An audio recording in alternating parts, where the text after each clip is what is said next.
موضوع نبی علیہ الصلوۃ والسلام کی عادات قریبہ کے حوالے سے پڑھنے کا شرف حاصل کر رہے ہیں۔ آج جو نبی کریم علیہ الصلوۃ والسلام کی عادات کا ذکر کرنا ہے کہ نبی علیہ الصلوۃ والسلام کا چھینکنا، یہ جو چھینک آتی ہے، نبی کریم علیہ الصلوۃ والسلام کو جب بھی چھینک آتی تھی تو نبی علیہ السلام منہ پہ ہاتھ یا کپڑا رکھ لیتے اور اس سے تاکہ آواز پست ہو، آواز تھوڑی نکلے، اور جب چھینک آ جاتی تو نبی کریم علیہ الصلوۃ والسلام پڑھتے الحمدللہ، اور جواب میں کہا جاتا یرحمک اللہ۔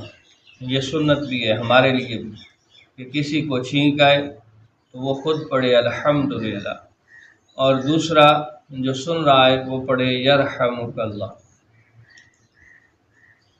اور جب یرحمک اللہ آگے والا کہتا تو نبی کریم علیہ الصلوۃ والسلام پھر فرماتے یہدیکم اللہ ویصلح بالکم، کہ اللہ تعالیٰ تمہیں ہدایت دے اور تمہارے حال کو اچھا کر دے۔ یہ بھی سنت ہے اگر یہ جملے یاد ہو جائے تو۔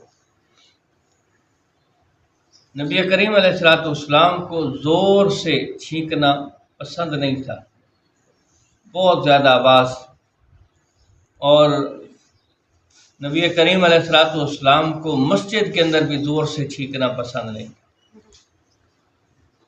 اس سے اگلی چیز ہوتی ہے جمائی، اباسی۔ رسول کریم علیہ الصلوۃ والسلام کے سامنے کوئی اور جمائی لیتا تو یہ بات نبی کریم علیہ السلام کو انتہائی ناپسند تھی، اباسی۔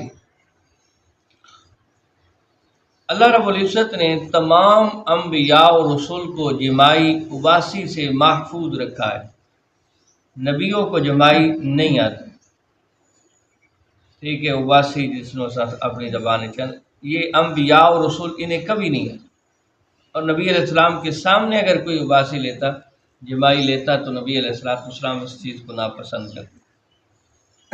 اس سے اگلی چیز ہے کہ نبی کریم علیہ السلام کا گفتگو فرمانا اور خاموش ہونا۔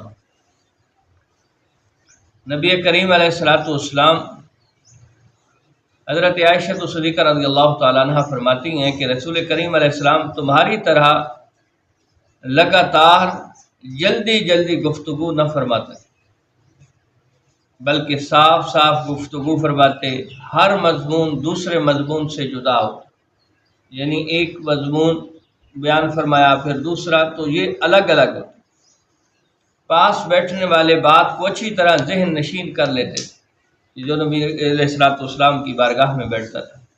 نبی کریم علیہ السلام ہمیشہ ٹھہر کے گفتگو فرمایا کرتے تھے، اور جب بھی کوئی بات ارشاد فرماتے تو اکثر طور پہ 3 مرتبہ دہرا دیتے۔ یہ نبی کریم علیہ السلام کے تبلیغ کا بھی ایک انداز رہا ہے کہ کوئی بھی بات ارشاد فرماتے تو 3 مرتبہ دہراتے۔ آقا کریم علیہ السلام جب بھی بات چیت کرتے تو اکثر آپ کی نگاہ مبارک آسمان کی طرف اٹھتی تھی، اکثر طور پہ گفتگو کرتے ہوتے آسمان کی طرف دیکھتے۔ نبی کریم علیہ السلام جب گفتگو فرما رہے ہوتے تھے تو اگر کوئی شخص ان کلمات کو گننا چاہتا، یعنی اتنی صاف، آہستہ اور جدا کر کے گفتگو فرمایا کرتے تھے کہ اگر کوئی اس گفتگو کے جملوں کو گننا چاہتا تو گن سکتے تھے۔ باقی نبی کریم علیہ السلام بڑی دیر تک خاموش بیٹھے رہتے، بغیر ضرورت کے کبھی کلام نہ فرماتے تھے۔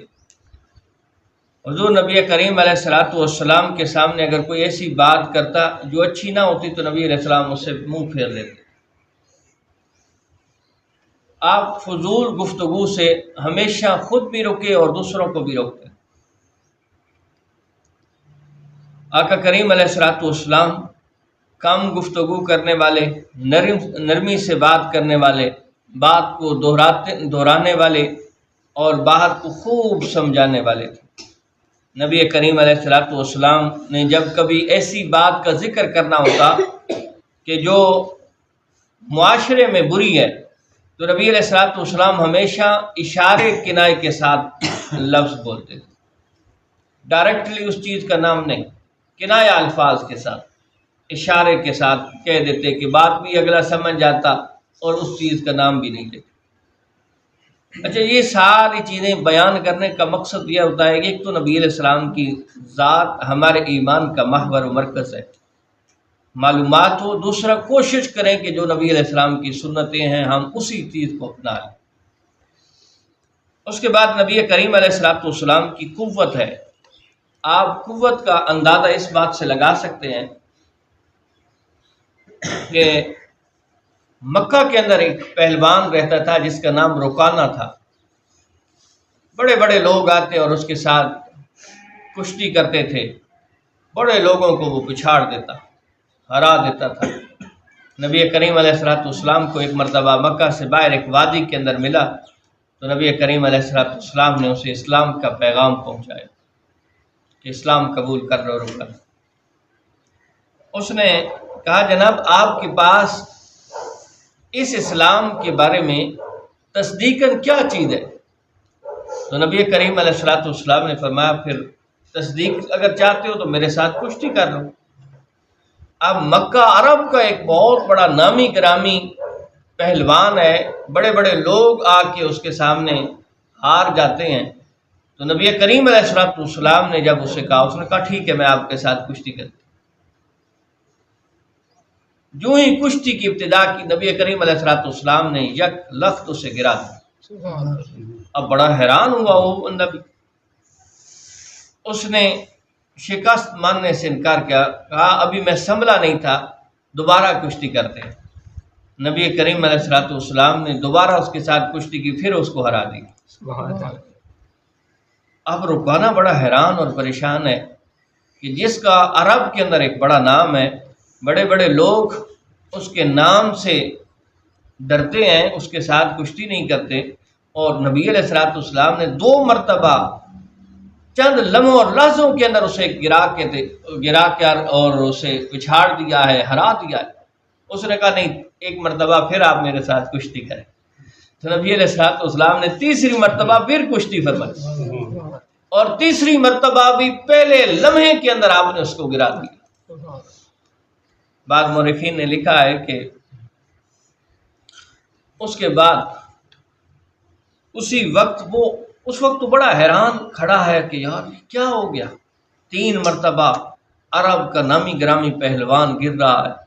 تو نبی کریم علیہ الصلوۃ والسلام پہ بعد نے لکھا ہے کہ اسی واقعے کے بعد اسلام لایا تھا، اور بعد نے کہا کہ نہیں بعد میں اسلام لایا تھا، لیکن یہ ہے کہ اسلام ان کے حضرت رکانہ کے بارے میں مشہور ہے کہ وہ اسلام لائے۔ اسی طرح نبی کریم علیہ الصلوۃ والسلام نے بہت سارے پہلوانوں کو شکست دی، ان میں سے ایک بڑا نام ہے ابو الاسود الجمحی۔ یہ ایک بہت بڑا سخت آدمی، اور اس کی طاقت کا اندازہ آپ اس چیز سے لگائیں کہ یہ ایک گائے کے چمڑے پہ کھڑا ہو جاتا اور 10 پہلوانوں کو کہتا کہ جناب آپ میرے پاؤں سے نیچے اس چمڑے کو کھینچ کے دکھائیں۔ بات کو سمجھیے گا، گائے کا چمڑا اس کے اوپر کھڑا ہے اور 10 آدمیوں کو کہتا ہے کہ جناب آپ نے میرے پاؤں کے نیچے سے یہ چمڑا نکالنا ہے، کھینچنا ہے۔ تو چمڑا ٹوٹ جاتا تھا، لیکن اس کے پاؤں سے وہ 10 آدمی بھی نہیں نکال سکتے تھے، کھینچ نہیں سکتے تھے، نہ اسے گرا۔ اب ایک بندہ صرف کھڑا ہے، باقی اسے پکڑ کے کھینچ رہے ہیں، نہ وہ شخص گرتا تھا اور نہ ہی اس کے قدموں کے نیچے سے یہ گائے کا چمڑا نکلتا تھا، بلکہ وہ چمڑا جو ہے نا وہ پھٹ جاتا، اس کے پاؤں سے نہیں نکلتا تھا۔ نبی کریم علیہ الصلوۃ والسلام نے اب اس نے بھی کشتی کی نبی علیہ السلام کو دعوت دی، تو نبی کریم علیہ الصلوۃ والسلام نے فرمایا اگر میں تمہیں پچھاڑ دوں تو پھر کیا کروں؟ اس نے کہا میں ایمان لے آؤں۔ آقا کریم علیہ الصلوۃ والسلام نے اسے چند ہی سیکنڈوں کے اندر گرا دیا۔ عرب کا ایک نامی گرامی پہلوان، آپ اس کی طاقت کا اندازہ اس روایت سے لگا سکتے ہیں، چند لمحوں کے اندر لیکن شمع قسمت کے اسلام پھر بھی اس کی قسمت میں نہیں تھا. جس طرح ابو جہل کئی مرتبہ نبی علیہ السلام سے وعدے کرنے کے باوجود مسلمان نہ ہو سکا، ایمان اس کے حصے میں نہیں تھا. اسی طرح یہ ابو الاسود الجمحی کے نصیب میں بھی ایمان نہیں تھا، ورنہ اس نے جو شرط رکھی تھی نبی علیہ السلام نے وہ چند لمحوں کے اندر شرط پورا کر دی. آخری بات کو پھر گفتگو سمیٹتے ہیں. حضرت طاؤوس اور حضرت مجاہد دونوں سے روایت ہے کہ نبی کریم علیہ السلام کو 40 یا کچھ زیادہ جنتی مردوں کے برابر آپ کو قوت جماع دی گئی تھی، 40 یا اس سے بھی زیادہ. جبکہ حضرت زید بن ارقم رضی اللہ تعالیٰ عنہ سے مرفوعاً روایت ہے کہ جنتی لوگوں میں سے ہر ایک کو 100 مرد کے برابر کھانے، شہوت اور جماع کی قوت حاصل ہوتی ہے. جنتی مرد کے اندر جو قوت ہوتی ہے وہ شہوت کی ہو، کھانے کی ہو یا جماع کی ہو، وہ 100 مردوں کے برابر ہوتی ہے. تو نبی علیہ السلام کو 40 یا اس سے بھی زیادہ مرد، جنتی مردوں کی قوت دی گئی تھی. یہ بات اگر آپ کو یاد ہو تو میں نے جب نبی علیہ السلام کی ازواج کے حوالے سے گفتگو کی تھی تو اس وقت بھی آپ کو بتایا تھا کہ یہ 11 ازواج آپ دیکھیں کہ جس کے اندر 4000 ازواج کے ساتھ نکاح کرنے کی قوت، پاور اور طاقت ہے، اس کے باوجود انہوں نے صرف 11 نکاح کیے. تو یہ نبی علیہ السلام کی قوت تھی. اللہ کریم ہم سب کو نبی علیہ السلام کی سچی پکی محبت نصیب فرمائے.